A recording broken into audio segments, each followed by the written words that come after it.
त्रेता युग के समय श्रवण कुमार नाम का एक बालक था। उनके माता पिता अंधे थे।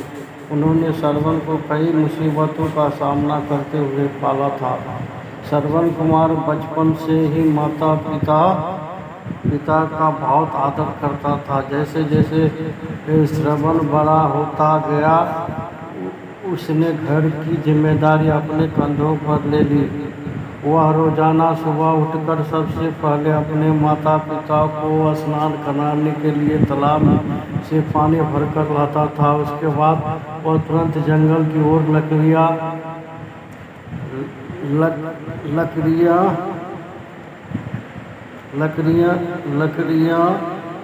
बीनने जाता था। फिर लकड़ियाँ लाने के बाद श्रवण चूल्हा जलाकर माता पिता के लिए खाना बनाता था।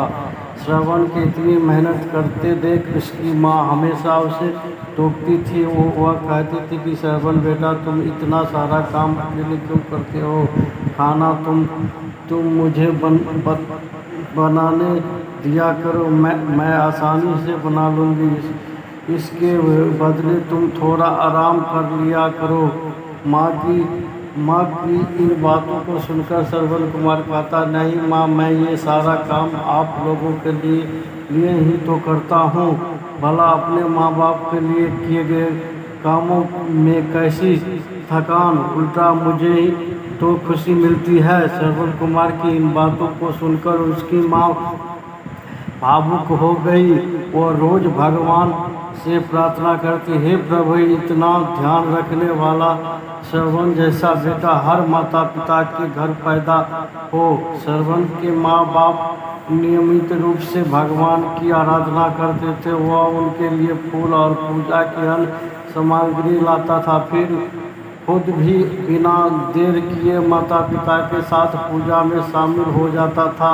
श्रवण कुमार धीरे धीरे बड़ा हुआ और जल्दी से घर के कार्यों को खत्म करके बाहर के काम पर निकल जाता था। एक दिन श्रवण अपने माता पिता के साथ बैठा था। तभी उन्होंने श्रवण से कहा, बेटा, तुमने हमारी हर ख्वाहिश पूरी की है।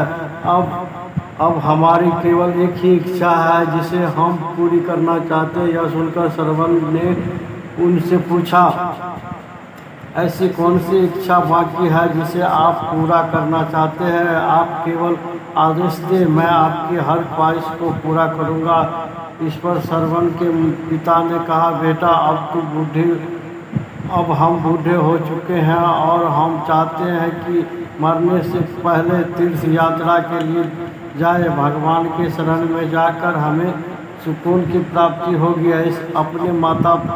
अपने माँ बाप की बात सुनकर श्रवण कुमार सोचने लग गया कि उनकी इस इच्छा को कैसे पूरा करेगा। इस समय बस और ट्रेन की सुविधा नहीं थी, साथ ही उसके माता पिता देख भी नहीं सकते थे। ऐसे में उन्हें तीर्थ यात्रा कराना भला कैसे संभव हो पाता। तभी श्रवण कुमार को एक तरकीब सूझी। वह तुरंत बाहर गया और वहां से 2 बड़ी टोकरी लेकर आया। उसने उन दोनों टोकरियों को एक मजबूत डंडे में मोटी रस्सी के सहारे लटकाकर एक बड़ा सा तराजू बना लिया। फिर श्रवण कुमार ने उस तराजू में अपने माँ बाप को बारी बारी से गोद में उठाकर बैठा दिया।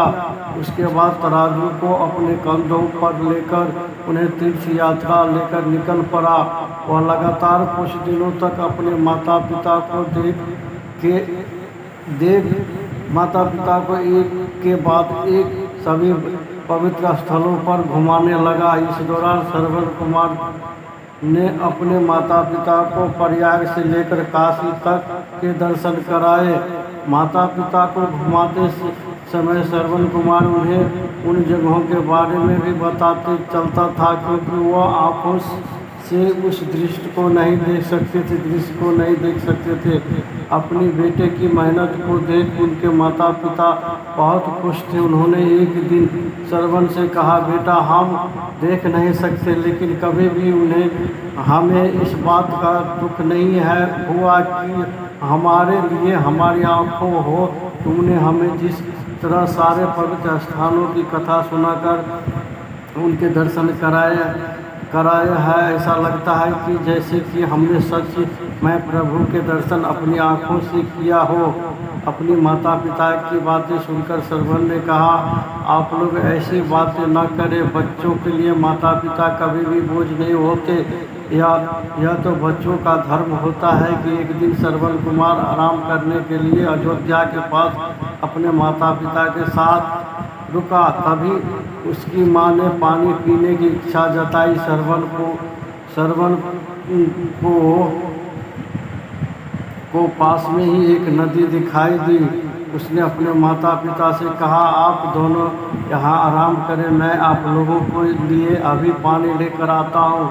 नदी के पास पहुंचकर श्रवण कुमार कमंडल में पानी भरने लगा। तभी जंगल में अयोध्या के राजा दशरथ भी शिकार के लिए पहुँचे थे। पानी में हलचल की आवाज़ सुनकर उन्हें लगा कि कोई जानवर पानी पीने आया है। उन्होंने बिना देखे केवल ध्वनि सुनकर ही अपना तीर चला दिया। दुर्भाग्य से वह सीधे श्रवण कुमार को लग गया।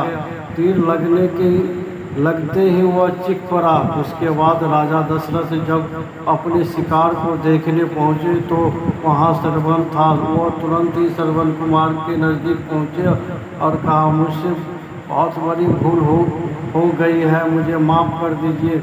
मुझे बिल्कुल नहीं पता था कि यहाँ कोई मानव होगा। मैं इस गलती का पश्चाताप करने के लिए क्या करूँ कि तुम मुझे माफ़ कर दो। तभी कहराते हुए श्रवण कुमार ने कहा, यहाँ से थोड़ी दूर जंगल में मेरे माता पिता बैठे हैं, उन्हें काफ़ी प्यास लगी है। आप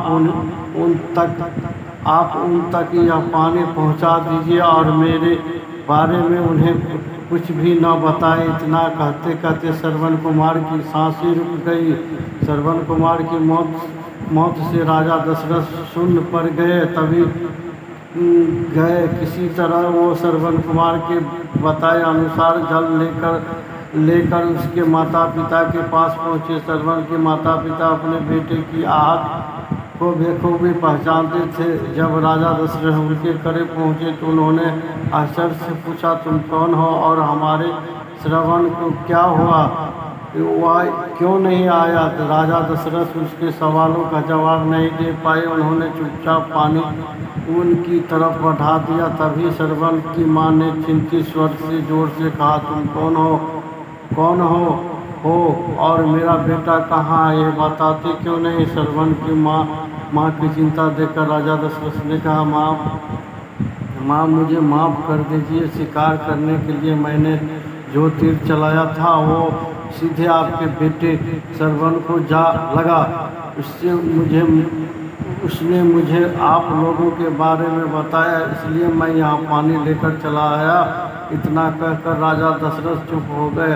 राजा दशरथ की बात सुनकर श्रवण की माँ जोर जोर से रोने लगी। उन दोनों ने अपने बेटे की मौत के गम में राजा दशरथ के लाए हुए पानी को हाथ तक नहीं लगाया। श्रवण के माता पिता ने तभी राजा दशरथ को पुत्र वियोग का श्राप दे दिया। कुछ ही देर बाद श्रवण के माता पिता अपने प्राण त्याग दिए। बताया जाता है कि श्रवण कुमार के पिता के श्राप के परिणाम स्वरूप ही राजा दशरथ को अपने पुत्र राम से दूर रहने पड़ा था। राजा दशरथ के इस श्राप के कारण ही भगवान राम को 14 वर्ष तक वनवास हुआ था, जिसका माध्यम दशरथ की पत्नी कैकेयी बनी।